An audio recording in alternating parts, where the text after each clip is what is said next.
You're listening to Two Mics and a Guest, a podcast of people's stories and the career pathway that led them to where they are. And now your hosts, Michael Holliday and Mike Young.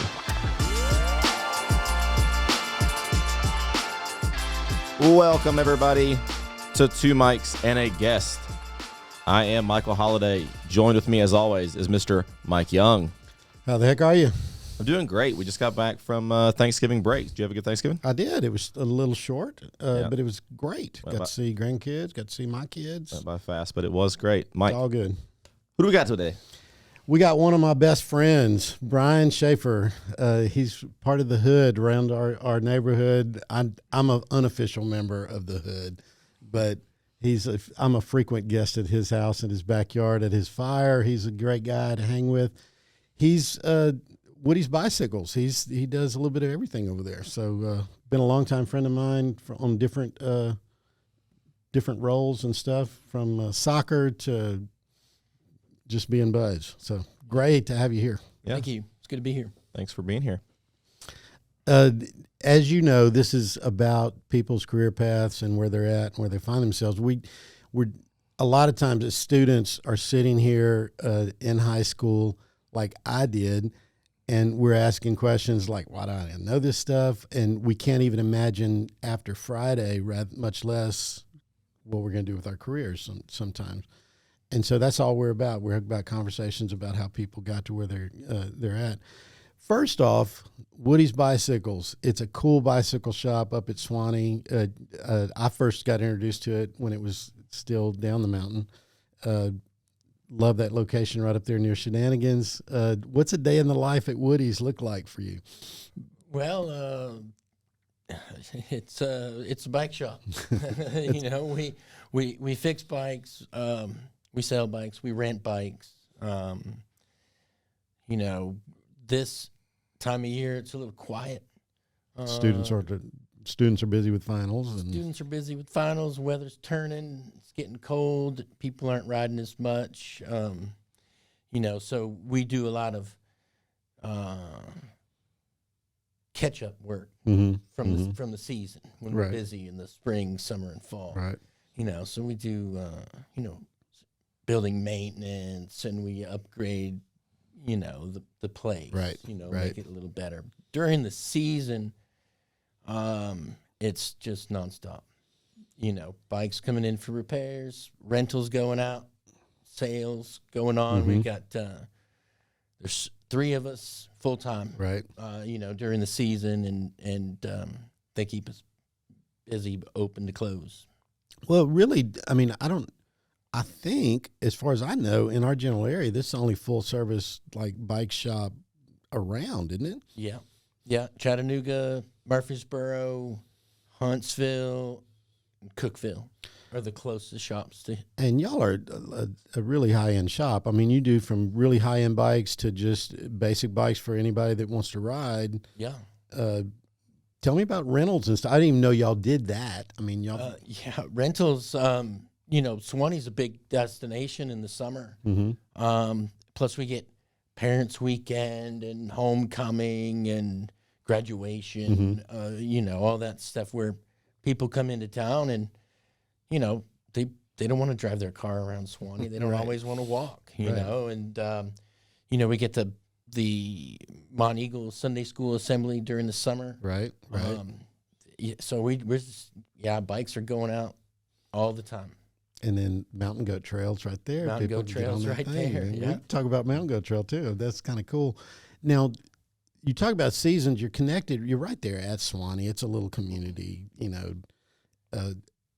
I guess the layperson sometimes don't know it's a bike shop. I mean, when we're taking custom orders for high-end bikes as well, any kind of repairs, folks that ride long distance stuff, that mountain bike obviously up there. Y'all do it all, right? We do it all. You name it. Okay, give us an idea of high-end bike that you've done an order for. You don't have to tell names. High-end bike, you mean price? Yeah, and what does that look like? Road bike. So, we do road bikes, mountain bikes, electric bikes, electric. That's a whole new market too. Old, right? Yeah. and it covers the whole range. I mean, you have electric cruisers, hybrids, mountain bikes, road bikes, everything is electrified. They make a bike for anybody who wants assistance. All right. But you know, we do a high-end road bike, be a carbon fiber frame, carbon wheels, hydraulic disc brakes, electronic shifting.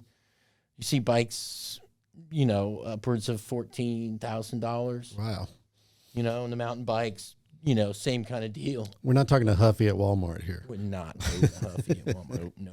And that makes such a big deal. A buddy of mine who owns a hot rod shop in Nashville, one of his business owners, co-owners of the shop with him, is real big into mountain bikes and actually used to work for a nice bike shop up in northern New York. And I've seen some of his stuff, and just the fact that how light it is, you know, how nimble you can get on those trails, and how everything just of quality makes that whole riding experience, you know, that much better. I didn't know anything about bikes, you know, to that degree, or I thought I did, but to that degree, it's its own whole world, and it's amazing. Well, the thing I love about Woody's as well, it's not just, I don't want to give people sticker shock there. That's a specialty customer there that can do it, and we can service that. That's top tier. Absolutely. Yeah. I mean, you know, Mike, we buy and sell used bikes. We don't resell department store bikes. Okay, it's got to be a good bike, but you're going to find bikes ranging from, you know, $150 to $500 in that used bike category that we have. So, and you're getting a good bike. You know, we tune them up. They got, you know, new chains, cables. It's like new when y'all goes out the door. It's ready to go. It's basically got a $200 tune-up on it. Right. You know, so yeah. I mean, we got something for everybody. Well, it's a cool shop. It's a cool place to go, and like you said, Swanee's a kind of a destination, cool little community with it. How'd you get into bikes?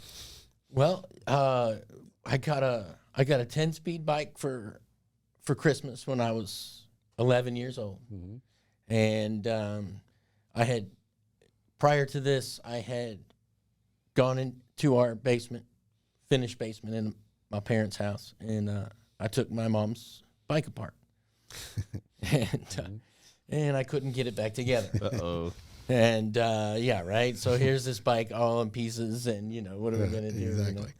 You know? And so, you know, my mom took us down to the local bike shop. Me and my brother, we were kind of getting into bikes a little bit, and she signed us up for a repair class. And it was a pretty intensive class with the local bike shop mechanic, and they told you how to take a bike apart, how everything worked, and how to put it all back together. I think it was 4 weeks. You know, we did certain things each week. You know, and so I just kind of learned how to mess with bikes when I was young, and then say I got a 10-speed bike for Christmas, and my grandmother made me a pair of bike shorts because I was a tiny little kid. And they didn't make bike shorts that small.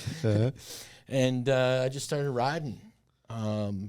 Got into racing bikes, raced bikes all over the country until I was 18, 19 years old. Road? On the road, yep. Mountain bike racing really wasn't a thing yet. You know, That's true. I said that as I said road. This is like 85, right? You know, right. I mean, yeah. So, and then because I was into racing bikes, we had a small little bike shop in our hometown, and my brother and I he raced. Where'd you grow up, by the way? A little town outside of Seattle. Okay. Called Issaquah. Yeah. Yeah.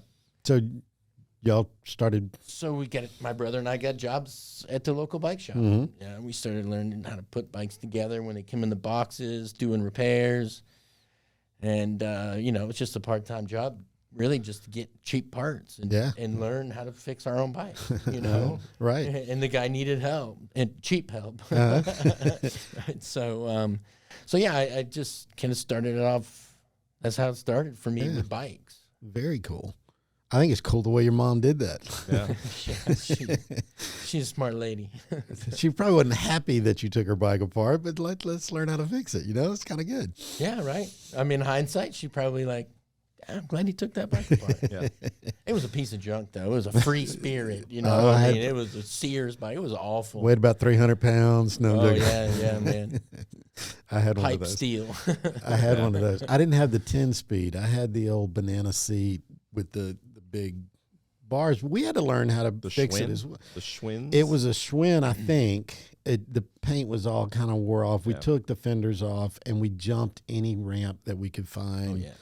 And, you know, made little brother lay down in the ditch so we could jump over him. Yeah. We did, you know, the whole thing. But we had to learn to repair it. My dad worked 7 days on, 7 days off offshore. And if I wanted to ride my bike and I'd busted a tire or screwed up the spokes or whatever, we had to learn to do it. And that's how I learned how to use tools. Yeah. I mean, Yeah. nobody can tell you how to do that. You go pick up a wrench and you got to learn how Figure it it works, out. right? Yeah. Right?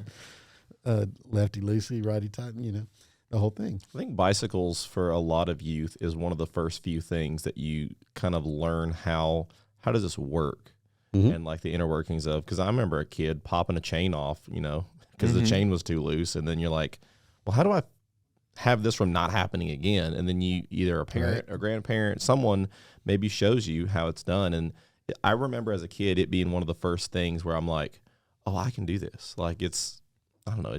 It's all it's right there in empowering. front of you. It is. You know, I mean, it's a pretty simple machine for the most part. And with a basic socket set and maybe some wrenches, like you can do pretty much everything on a basic bicycle. Now I remember though, I'm good with tires. We can replace the tires. I can tighten up the spokes. And I remember though back in the day, I'd tighten the spokes up as far as they could go. And I remember I wore out the bearing on the crank because it was rattling. Yeah. And Dad was offshore, and I said I can take that apart. And then it blew my mind a little bit because there's some stuff I didn't know about. I didn't know about packing it and everything else. Now you said it's basically a simple machine, but you just talked about a whole bunch of stuff that's changed too. I mean, Well, sure. Yeah. I mean, like you know, 10-speed is really basic kind of. yeah. There hardly are 10-speed bikes anymore. I mean, there are variants that have 10 speeds of mountain bikes, but even that's becoming sort of part of the past. Right. You know, with mountain bikes now, you know, they used to have 3 gears on the front. Right. You know, maybe anywhere from 7 to 10 or 9 on the back. We've gotten rid of the 3 gears in the front. We use a single chainring in the front now, and we use 12-speed gear sets in the back. Mm-hmm. And the range of these, they're huge. The easiest gear, it was giant, you know, and it covers the full range of everything you need. That simplifies it too. It seemed like with the 1 gear in the front, It does.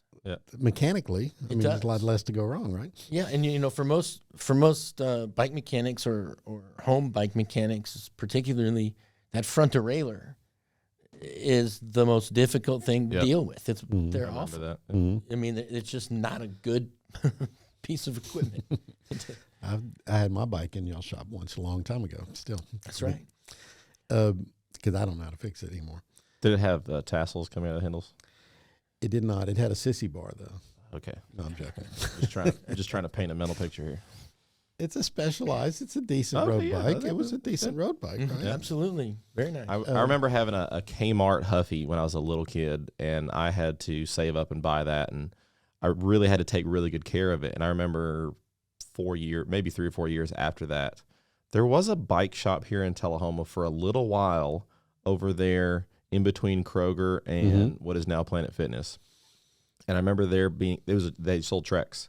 And I remember the day that my parents, for my birthday, they were like, let's go by the bike store. I'm like, you guys never go to the bike store. I'm always the one begging, can I go look at the new bikes and everything? So they're like, let's go there. And I got a Trek mountain bike when I was, 10. And I polished it every time I rode it. Like I just was like, take such good care of it. And it was the wildest color scheme. It was like the 1998 men's mountain biking color scheme of their bikes, their professional bikes. And I remember thinking like, oh, I've got their bike, which it was a dumbed down kids version, but Right. but it had the same color scheme, and I just thought it was the coolest thing in the world. And I'll tell you what, the quality of the build on that Trek versus my Kmart bike was You can't go back. astronomically You different. can't compare them. Correct. Yeah. That's why, and not just doing a Woody's thing, because I want to get to your story to get to Woody's and growing up in Seattle and in that area. But once you ride a bike that's like that, you can't go back. I would love to. I wanted to sell mine. I can't get my money back out of it, and I have a nice bike. Yeah. So when I ride, I don't want to go backwards on it, and so Right. that's that kind of Yeah. thing. But you can get into them quick with the used bikes offerings. Oh, for there and sure. other things. And so, Absolutely. anyway, Seattle or that area. I mean, how close to Seattle is that?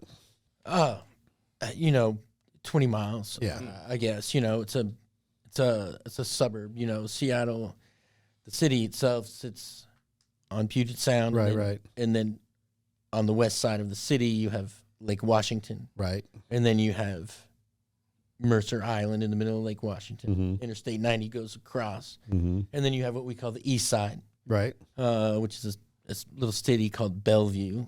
Okay. And then there's Lake Sammamish, which is the next lake over. Okay. We live just on the other side of Lake Sammamish. And Rainier's inside of everybody. We could see Rainier from my house. Yeah. Wow. Every day on the way to school, driving down East Lake Sammamish Boulevard, if it was a clear day, Mount Rainier's right in front of you. And how often is it a clear day in the Pacific Northwest? I think a lot more Is that than stereotype is rumored. accurate?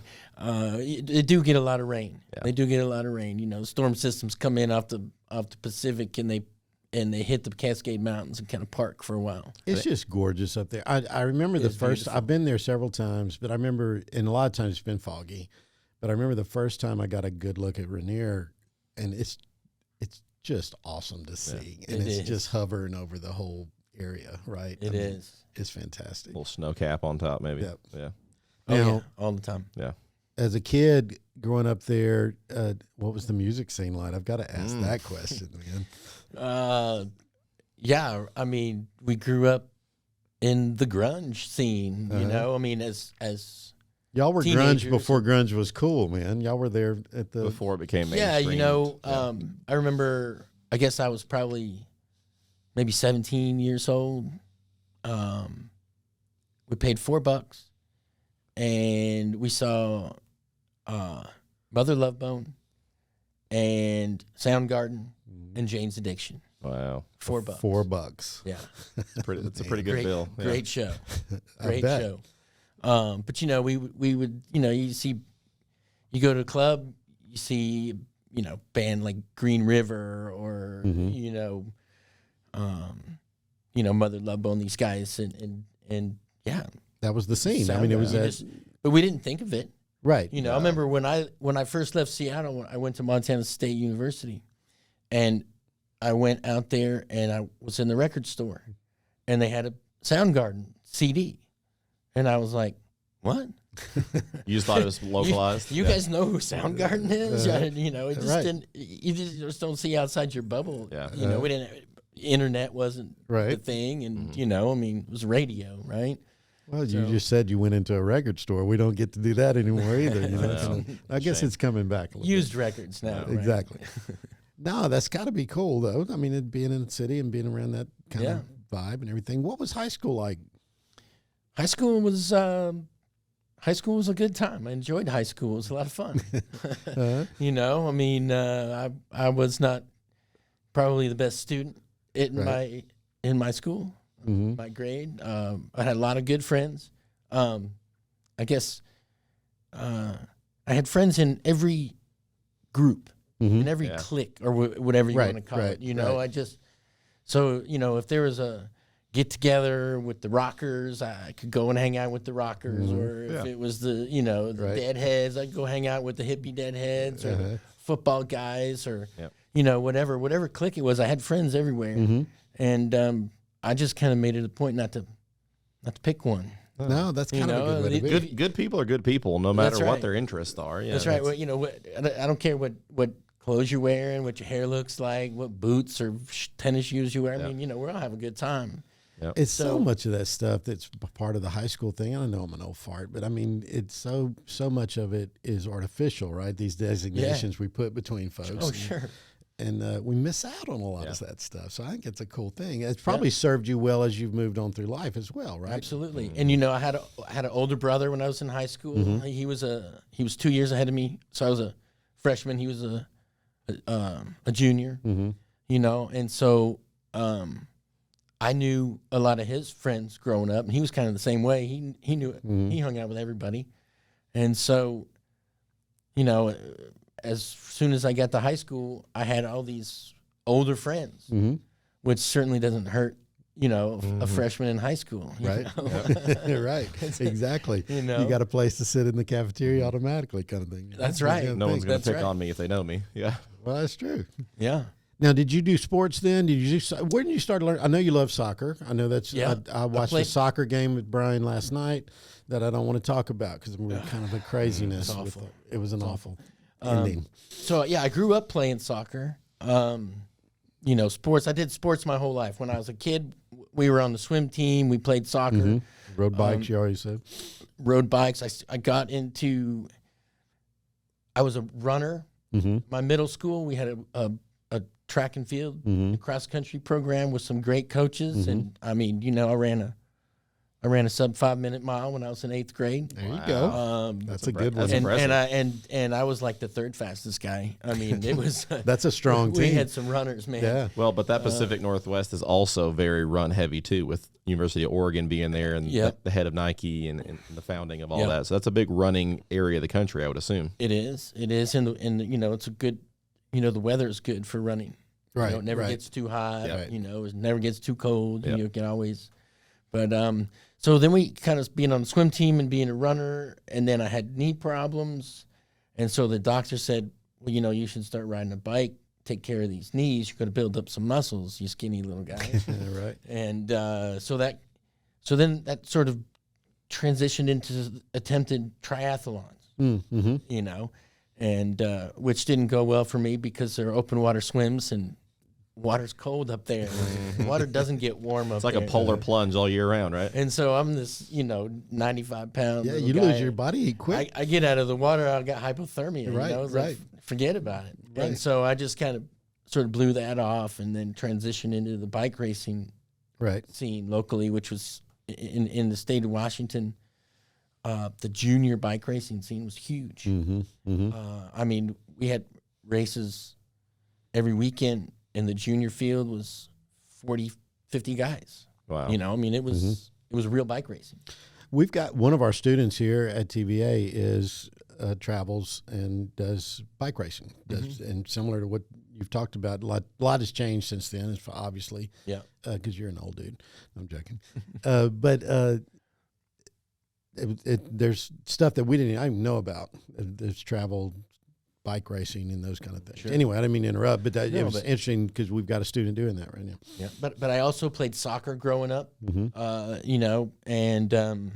played in high school. I love the game. Love the game. I mean, it's just part of who I am and what I've always have. I've always loved it. Now, you said you went to Montana State. Did you know what you wanted to major in when you were going off to college? Yeah, I was I was a film major. Oh, cool.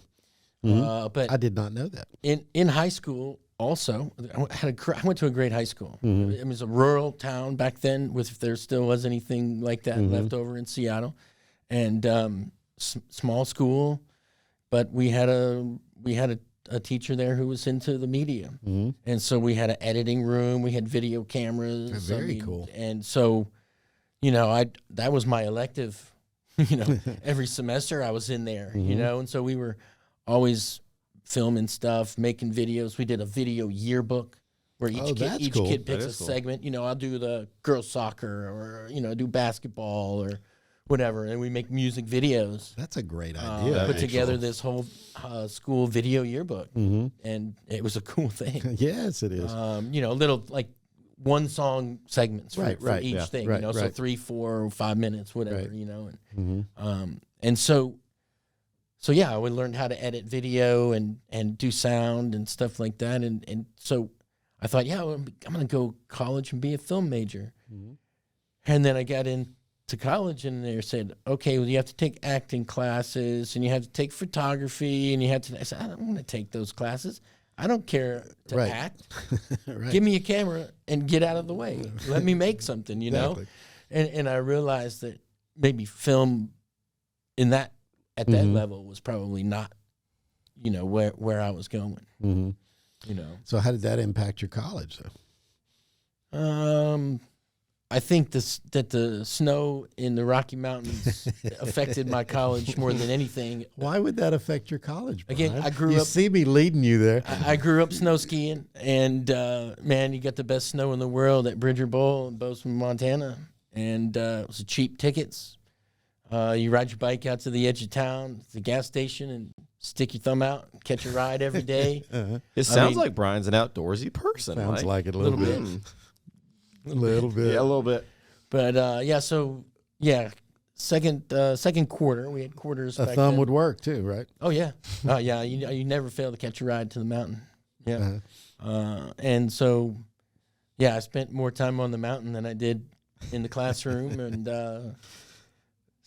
spend more time goofing off with my friends and studying and writing papers. And Well, I know the administration respectfully asked me to go home after the second quarter. Oh, no. Academic probation. They said, maybe we'll see you in the fall. Oh, man. Look, all candor, I think I've said this on the podcast. I got that letter as well from LSU. There's no snow. Also, I'll be the third person in the room now to also say that I got some academic slap on the wrist when I was at just a small community college. I got the full-on don't come back until I got the kicked out 0.4 third semester. I was on probation. They kicked me out, and it was part of the thing. And part of it was just didn't do my work, man. I mean, it was too much other things I was trying to do. Now you had a bad influence. One of your teachers you told me about. I did. I had a professor in my freshman year who, on the first day of class, he was handing out the syllabus and giving his first day speech, and he said, "Hey, listen, if it's a powder day, you will likely find a note on the door that class is canceled." Wow. And I was like, I can do that. Wow. That's a good influence, right? I'll meet you man. up there, buddy. Cool. Yeah. So, I mean, you get your probation thing. I experienced it that way. I mean, it was like, I was a business major then, and I started off in engineering, and I didn't know what I wanted to major in. My dad had been an engineer. My brother had been an engineer. They had a major line as a high school student, and I just said engineering, and it quickly kicked my butt. Right? I mean, sure, you jumped into the hardest thing you could pick. Right, but I had no interest in it either. Right? I was not, You had some interest in film, at least, kind of thing. I did, but again, like as soon as I realized what the path to a film degree was, I was like, I'm not interested in that. Mm-hmm. Yeah. So what'd you do? So I went home after the second quarter, spring break. I got a job working at a bike shop. Mm-hmm. My brother was working at a shop in the city in Seattle, and it's called R&E Cycles in the University District, and he shared a house with a couple of buddies who also worked at the shop. One of them was a master mechanic and a apprentice frame builder. Right. And I moved into their basement, and it was a basement. It wasn't a bedroom, man. It was a cement floor closet in the basement. I had a little bed in there. That's fit about a twin-size mattress in there. That's about it. And I went to work in this bike shop, working in it was a huge shop. They had the main store where they sold road bikes and custom bikes and clothing. And then next door to that, they had a mountain bike shop that was strictly dedicated to mountain bikes. Next door to that, they had a repair shop. It was just repair only. They built wheels. They did repairs. And then around the corner, below all of this, was kind of an unexcavated sort of upper level, and then there was an alley behind it. And we had a little store down there called Second Wind or something like that. They sold used bikes or blemishes and just stuff like that. Well, we had a 7 guys down there working assembly, putting A bikes huge together. shop, though. The whole Huge. place, yeah. Huge. And, the assembly at this shop was unlike any other. Normally, you take the bike out of the box, you stick the front wheel on, pedals, handlebars, boom, you're done. 15, 20 minutes, the bike's on the floor. These guys take the bike out of the box, take everything off of the bike, strip it down, repack the bearings with good grease, true the wheels, put baby powder on the inner tubes. I mean, the whole 9 yards. Take 3-4 hours, Wow. to do a bike build. You got to see how it was done. And so that's what I was doing every day. Wow. You know, I mean, that was it. I mean, just high quality, working with guys who really knew what they were doing, and guys who were highly critical. And if they saw that you were doing something wrong, Yep. you knew about it because High standard, yeah. we didn't put out junky. Everything was right. Period. Well, you think about a store like that, there's a reason it got to be that big, right? That's right. Yeah. That's right. They had a custom frame shop in the basement. They built Rodriguez frames, Angel Rodriguez. He was a frame builder back then, and it was the whole 9 yards. The place was awesome. Well, and that attention to detail is what gets repeat customers. That's where you start going, this is done right. Yeah, for I'm sure. going to come do this way. And honestly, that's grad school, right? I mean, you start looking at learning how to do that. That was college Right. for bicycles right there. Working at that place. And so I spent the summer working there. Towards the end of the summer, they had a big sale. I think it was called Super Sale. I can't remember which store. Right. They all had I worked at a lot of different shops. But they had this big sale. And for 2 weeks leading up to the sale, we were working tons of overtime. And they paid us time and a half. And then $2 an hour they had added on for safety pay. And then, so for 3 weeks, I made more money in that 3 weeks than I made almost the whole summer. Right. And so a buddy of mine and I bought plane tickets and went backpacking in Hawaii. Yeah. I went and camped out on a beach with some friends of ours, some lady friends of ours, and hiked all over Kauai. It was awesome. That sounds cool. And so came back from there, and I convinced my father, who was not pleased, that I should give college another try. And he finally agreed. I went back to Bozeman, signed up for classes, and my roommate's girlfriend had some people she knew out there owned a sandwich shop called the Pickle Barrel, and she said, "Look up Ken when you get back to town, and he'll give you a job. Just tell him I said hi." Sure. So I went back, got an apartment with an old friend, got a job at the sandwich shop the next day. Didn't go to class once, not one time. You weren't going to do that college thing. I didn't even go on campus to Now, buy. you talked your dad into going to college, back to college, or your dad talked you? I talked into paying for me to go back to college. Yeah. It was pretty shady and not something I was all that proud of. But I was looking to get back to Bozeman, and so It's that so I pulled some shade on my father, Right. Which was unfair, and but I ended up back where I wanted to be. Well, it's that kid forethought kind of thing. We could see maybe to Friday sometime. What's going to be cool. So I had a great winter working at this very high volume. Now, to your point, Yeah. I didn't want to move back. I grew up in Cutoff, Louisiana, and it's everything you would imagine from Cutoff. Or at least no pardon for any of my friends still there, but when I flunked out, go get a job in Cutoff. I wanted to stay in Baton Rouge, man. I wanted to stay, and I worked whatever jobs I can find. I started with a temp agency, worked at a T-shirt printing thing in the mall for a little while, worked at a warehouse, and ended up getting a gig at a mailroom at a bank. Yeah.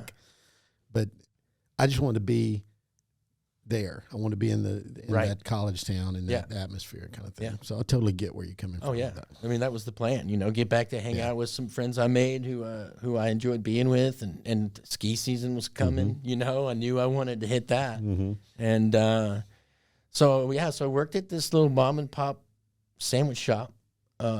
Couple named Ken and Carrie Olson.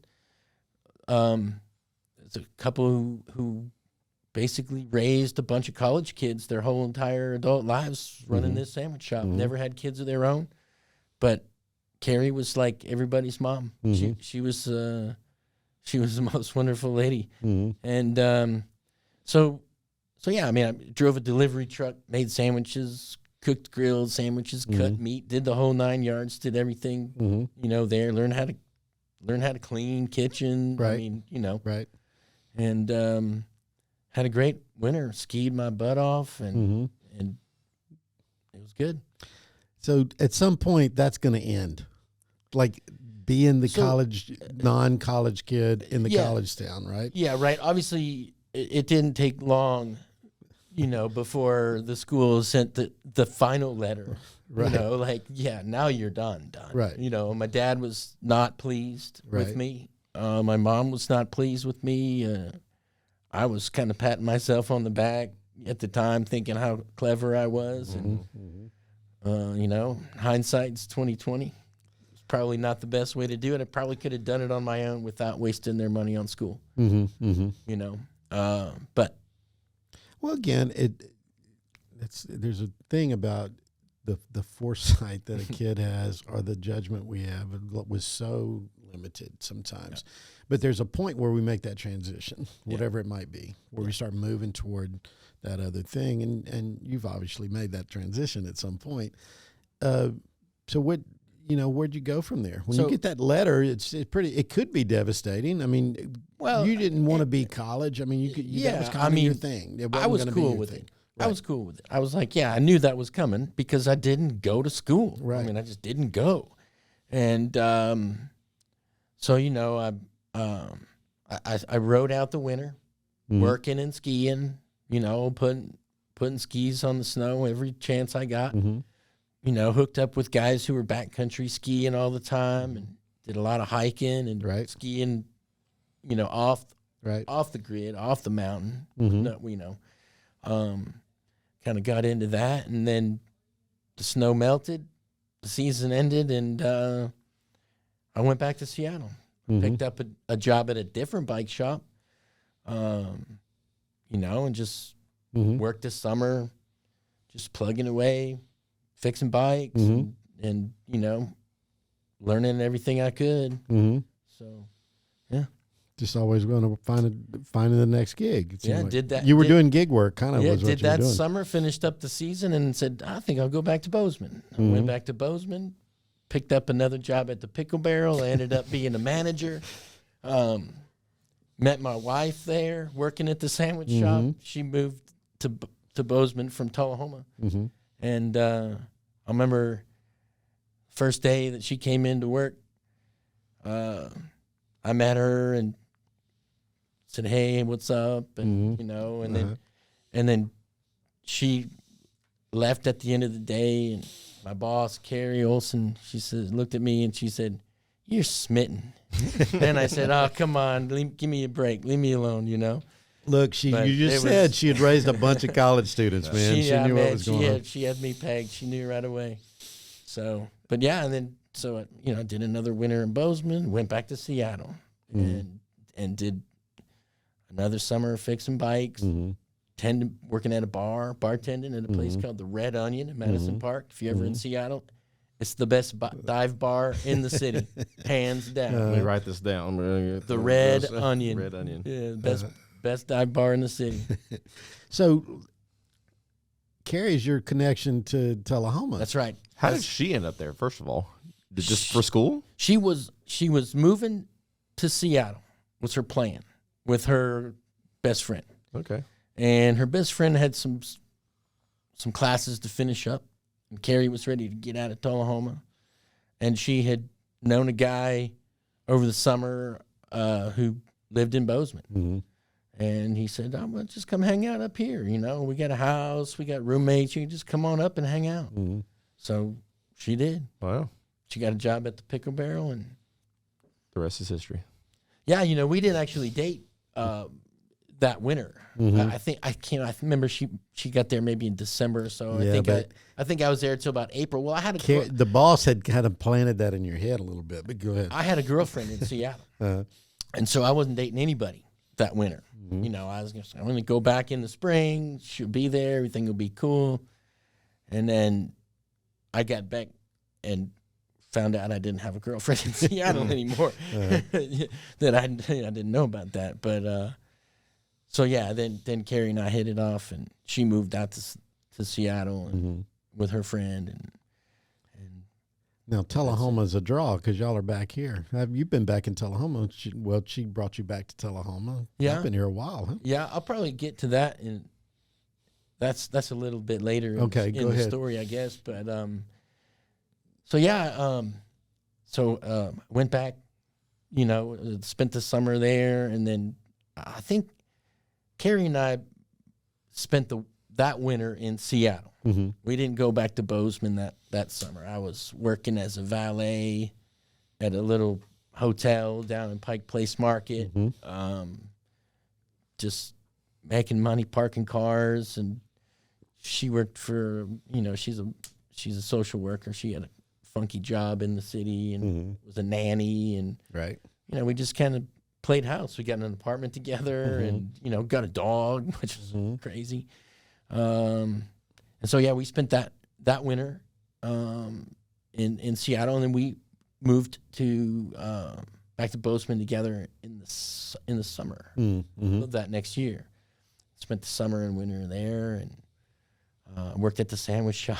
I mean, The cycle you know, going back, right? and then you know, we thought about, you know, maybe moving to San Francisco at that time when we you know, when that time was coming around. And she took off and went to California.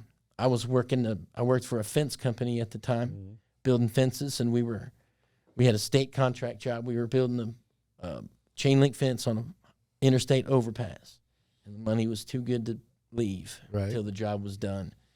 And so I stayed with my dog and lived out of the back of my 1980 Datsun four-wheel drive pickup truck.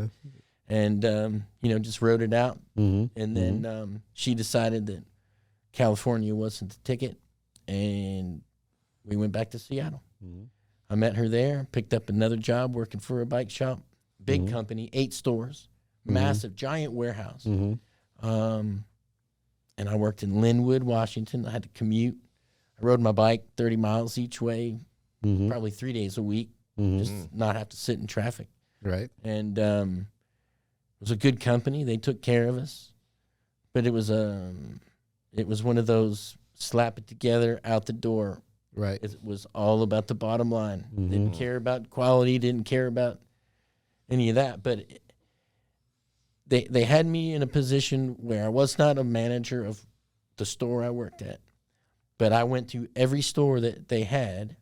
If they had a manager out sick or on vacation, that's where I went. I worked there while that guy was out. Or if they needed somebody to fill in, they knew they could just pick me up and put me anywhere. Right. You know, because I had a lot of experience. So I worked there for probably 2 years, maybe 3. And then Carrie and I got married. And I bought a bike shop and espresso joint out in Fall City, Washington. Wow. It's at the base of Snoqualmie Falls, out in the sticks. You had seen how to run it. You'd learned how to run it, kind of on the job I mean, training. yeah, so it's a one-man shop, you know, and so I paid $15,000 for the espresso cart and all the guys' inventory and the name. It's called 202 Cycles on Highway 202. And I worked from 4 o'clock in the morning until 6 o'clock at night, 6 days a week. It's different owning your shop, isn't it? It's tough. It's all on you at that point. It's all on you. Yeah, it's hard work, you know. But I'd get up at 4 in the morning and had an espresso cart, and the building was an old gas station, so it had a covered area out in front. And I'd get up in the morning, I'd push that cart out front and plug it in and set it up, and just people drive by on their way to work and stop and get coffee. Mm-hmm. So, but it wore me out. Yeah. It wore me out. And winters were tough because there was no bike business in the winter. Right. It was just coffee, and it wasn't much. So I bartended, flipped burgers at a local tavern and bartended and just make it work, right? Just make it work. Whatever you got to do, right? And then after about 2 or so years of that, I said, I'm tired. Mm-hmm. I don't want to do it anymore. Mm-hmm. So got hired by a house painter. I never painted anything in my whole entire life. He hired me. He said, your job is to take care of my painters. Because painters there, the guys who worked for him, were just a bunch of drug addicts, just strung out, cocaine heads, drinkers, heavy drinkers. They were just a bunch of fools. You were doing some social work just like your wife, man. I get up in the morning and start trying to find them. Wow. Start calling their phones. Where are you at? Where's so-and-so? Where are you guys? Let's get moving. We got work to do. You had to be their parent almost. Yeah. Yeah. Round the guys up. And in the process, I learned how to paint houses. Right. And, also it was a small company. And so the guy that I worked for, he wasn't like, well, all we do is paint, Someone says, oh, yeah, I got a drippy faucet, or we're painting, and we're like, man, you kind of you got dripping plumbing, you got bad something here, your drywall was messed up, And so we did all kinds of stuff, fix whatever. Learned all kinds of handy little trades, just working for this house painter. Well, again, it's on the job kind of grad school thing again, right? You're learning a lot of different skills doing that, right? Yeah. Oh, yeah, man. I'll tell you what, I've saved thousands and thousands and thousands of dollars as a homeowner because of that experience. Yep. Mike and I were talking last night, and, if I ever had any advice for a young person going out in the world, is don't feel that you're above any job. Take the job and get something out of it. Yep. Don't just show up and punch your ticket and get your paycheck. Learn something, whether doesn't matter what it is, but there's something to learn from every job that you do, and take whatever. And that's sort of a practice. Take whatever's out there. We don't often do that, right? I mean, that's something that a lot of times, we kind of just write that part of it off.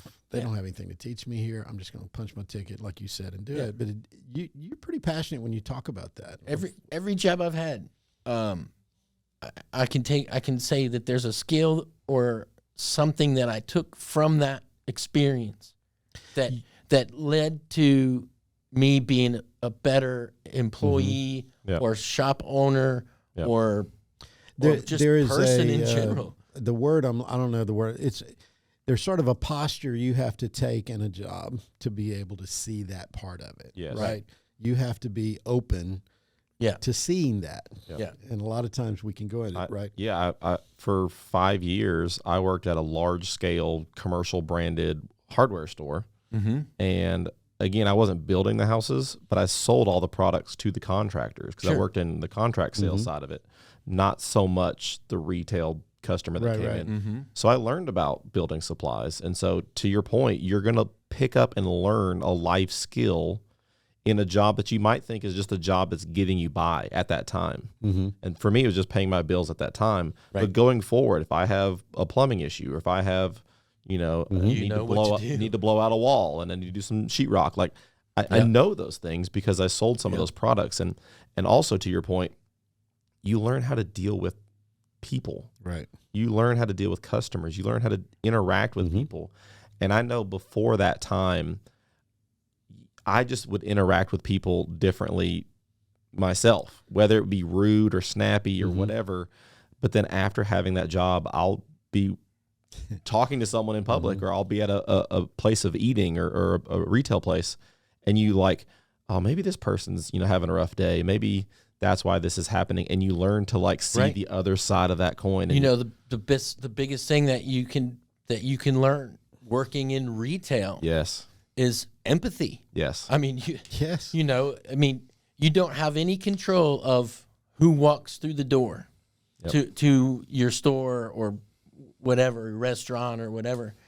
And you got to treat people right. You could have the nicest customer in the world 1 second, and the next minute someone's mad about something you did or you didn't do, but Yep. they're just mad, and Yeah. like you've got to be able to pivot. You got and so you learn how to But you see that. you learn how to empathize with Right. people and Yep. and communicate with people. Yep. And I And, think that and even if you goes- think this job is meaningless, and like maybe you're flipping burgers, maybe you're doing something as a high school student or college student, and you're like, man, this job's not going to give me anything other than just this paycheck twice a week, or every 2 weeks. It's like, no, you can learn a lot more from this than you might think at that time. I think the meaningless thing you said, when you said it could be meaningless, a lot of times we're expecting somebody else to provide that meaning for us, Yep. right? yeah, Rather than us bringing ourselves to that situation and making it meaningful, Yeah. right? And doing that. And you've kind of talked about that, I Right. think. Also, I was thinking as y'all were talking, anybody that has ever waited tables is always nice to their server. It doesn't matter Yeah. because they've been there. And oh, they've we're done good that, right? tippers, man. Yes. You know? We're good tippers too. And I just think that's a skill though that goes beyond just sitting at a restaurant table. I mean, and it helps you as you start interacting. We call these soft skills these days. It seems like that's the buzzword on that kind of thing. Yeah. It's hard to teach that to somebody. You're not going to get it in a class, but you do learn it with interaction with other folks. And I think it's a skill that can be nurtured from anyone. Yep. And it can take you a long ways. Pick the job. It can help you, I think. Yeah. Yeah. So when I wrapped up the bike shop in Fall City, worked for the painter, the guy turned out to be a con man. And while we were out painting houses, he was out doing bids and taking deposits. Well, he probably bid about 3 years worth of jobs for one summer. And so I had kind of progressed into this role with him where I was dealing with customers as well. Well, the guy started giving out my phone number, my cell phone number to these customers. And I started getting phone calls towards the end of the summer. Hey, you guys are supposed to be painting my house this week. Where are you? I said, what's your name? Yeah. You're not on my schedule. I don't know who you are. Yeah. And so he had ripped off a bunch of people. Oh, wow, man. And I said, that's it. I'm out. I had to get rid of my phone number, because I mean, here I am. I'm an accomplice to this guy's crimes, Right. And I said, that's it. I'm out. And right around the same time, Carrie and I found out that we were going to have our first child. And here we are. We're living in this rental house with roommates, and the bike Right. shop was closed, and the paint business was disappearing. And so Carrie's parents had a little rental house in Tullahoma, and it was the house that she grew up in. The renters had moved out and they trashed the house, and her parents said, hey, if you want it, come on down. So Carrie Can't pass that up. swallowed her pride, and we got a U-Haul truck and a trailer. I sold my pickup truck, put her car in the trailer, and we drove to Bozeman, spent about 7 days there visiting friends. You had to hit Bozeman on the way out. Pass it. It's on the way, dude. One last hurrah. It's on the way, man. And that's the last time I've been there. That was October of 2000. So yeah, we drove down, and we moved into this little house over on Davis Street. We fixed it up. We had Hudson, our first kid. 2 years later, Maggie, and Great kids. great kids. I Love my kids. I actually taught Hudson when I was teaching at THS. So Yeah, he's a good kid. he's a good kid. Probably not your best student, but he's a good kid. He Well- works at UPS now. Yeah. Yeah. Yeah. He's figuring it out. It is. Yeah. See, I taught graphic design, so like he was a very creative person. Like he did really good work for me. Now I don't know how he did with his maths and his sciences and Englishes, but that for a creative teacher, it's really fun to have students because sometimes they've just come out of math or they've just come out of English where you're taught, hey, stay inside these lines, Right. and this is what you're gonna do. Yeah. And then they come to me, who was an art teacher of sorts, and it's like, oh no, like I want you to think about a concept that's like your own, and then you see these students go, what? But Hudson was someone that was like, all right, cool. Like I wonder where he got that from. yeah, no telling.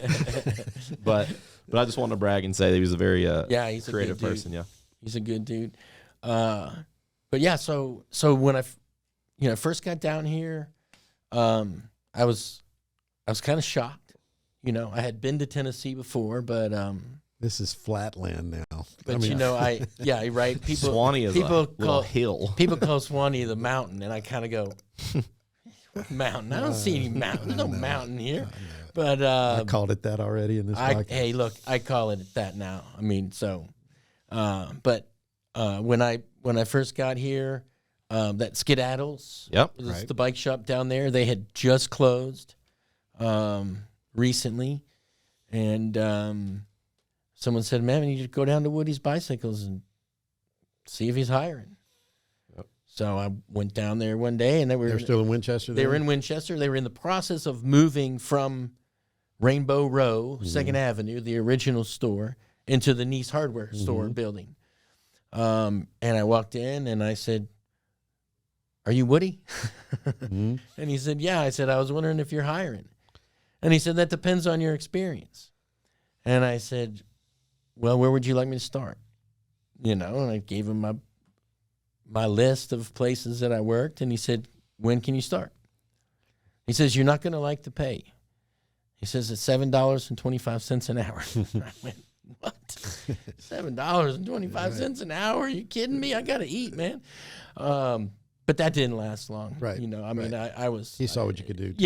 Yeah. I mean, you know, The cost of living in Tullahoma and Winchester is a little bit different than it was in the Northwest too. that's true. but still $7.50 an hour was not. But that's good. But anyway, I mean, you know, You it got did your the foot in the trick. door. It, Yeah. it did. I mean, you know, took the job. You got a job offered. I got the job, you know, and everyone was like, "Man, you need to work at Nissan," and I actually went through the hiring process at Nissan, and I don't know where things went wrong, but I have a feeling that I answered too many questions honestly. You know, I was not the kind of person they were looking for. Right. You know, Right. I mean, I had been a business owner, I had been in management, I'm not going to be a line worker, and they Right. knew it. Yeah. You know, and then when they said, "Hey, you know, you could be working graveyards for 5 or 6 years," and I went, "What?" Right. Right. You know, and so, you know, that didn't pan out, and so I've been at Woody's Bicycles since October of 2020. And you run the place. It seems like these days, right? I do. I mean, I'm not putting anybody else down, but you're there all the time. I mean, you know the whole business, and you've been there from.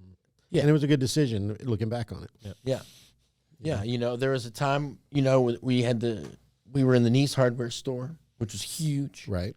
And, you know, we talked, and, you know, we realized that the overhead of inventory that it took to make that place look good and not empty was huge. You know, that we needed to pare it down and sort of streamline our ordering process to where we ordered stuff as we needed. And we get these sales reps that come in and want you to do preseason orders. They want you to order for the year. You know, that's hard to do. It's good for them, though. Yeah, I mean, they get their commission, you know, they're done. They don't have to visit you, and they just get you once, you know. So you were there so- part of the move, though, to get them up the mountain and all that. So yeah, Woody and I talked, and he decided that he would sell the hardware store building And we moved back across the street to Rainbow Row. We were there for a couple of years, and the roof leaked, and we sort of had a deadbeat landlord who couldn't fix anything, and it was just not working out for us. And so we started looking in Winchester.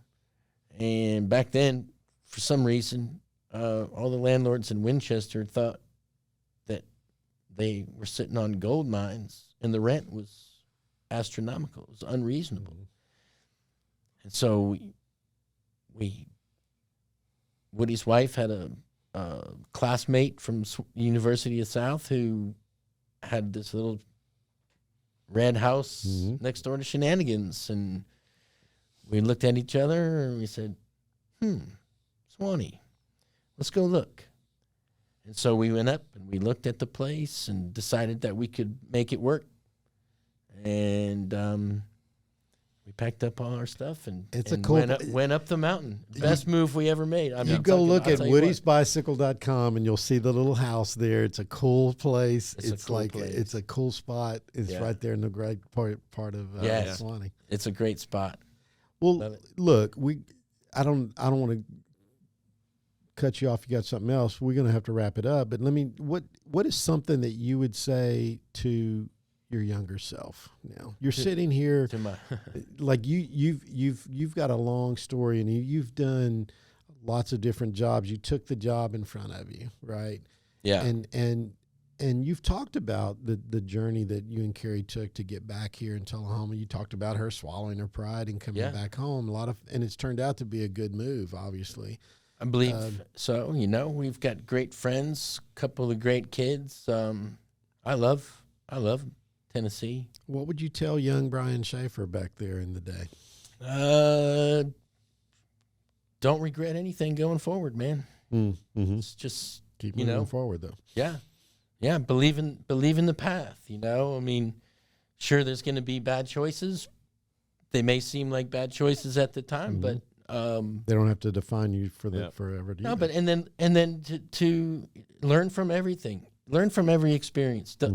If you screw up and you make a mess of your life and you turn it around, you damn well better take that experience and take it to heart and learn from it. Yeah. And remember it.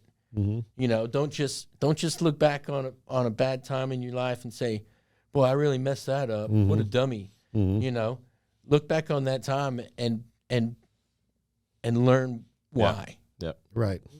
Why did I do? What did I do wrong? And get something. And be honest with yourself. Yeah. That's right. And get something out of everything you do. Well, and when you said that earlier, assuming it's about the job you're doing, but you're saying get something good about every experience that you've got and move forward with it. That's cool. Absolutely. Good or bad. I mean, bad experiences sometimes provide the best results, Right. And so, I mean, we joked about my 0.4 and flunking out of school, but somebody asked me if I'd change it. I might have a regret is it's made it harder in certain things that are looking at those things that I was trying to do that were looking at transcripts, for instance, some of those kind of things. It's there, and I'm going to have to talk about it. But would I change it? No, man. It made me kind of who I am today, and it's been something that was important for me. So I think that's good words and good advice. Yeah. So, Brian, I appreciate you coming, man. I had a great time. I had a great time last night watching Nashville screw up that soccer game, too. Oh, man. But, I'll tell you what, if you're a Nashville SC soccer fan, it was brutal. It was brutal. I've never seen anything like it. Just real quick, the way this game ended, they went to a shootout.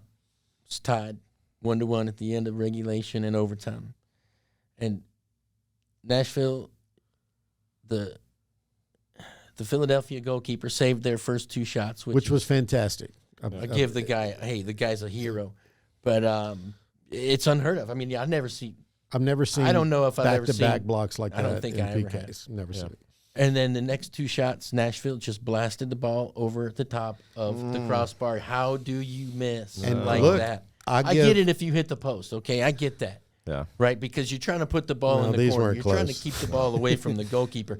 These weren't even close. That's These like are air ball and a free throw in basketball. It's like you can at least maybe hit the rim. You can, It's Yeah, like right. airballing them twice. I know. And honestly, we don't want to get too far in the soccer right now because we got to quit. But I give that keeper credit for the last two. He was all up in their head, man. After he blocked you those said first the, two, The first two saves, it destroys the team's morale and Yeah. their confidence, Yep.